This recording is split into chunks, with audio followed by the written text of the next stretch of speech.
ఇచ్చినటువంటి బాధ్యతను ప్రభు ఇచ్చి ఊరుకోడంటండి. ఇచ్చి ఊరుకోడంట. ఏం చేస్తాడంట? లెక్క అడుగుతాడంటండి. లెక్క అడుగుతాడంట. సాకులు చెప్పకూడదు, సామర్థ్యం కొలది ఇచ్చాడని గ్రహించాలి.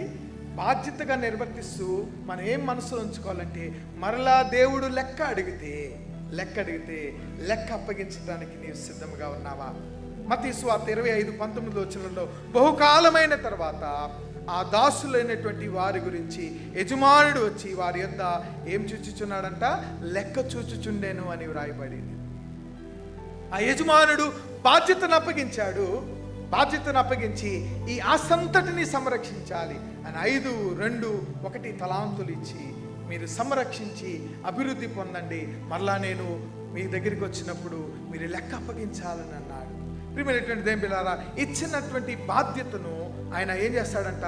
అకౌంటబిలిటీ, మనకు లెక్క అడిగేటువంటి దేవుడై ఉన్నాడు.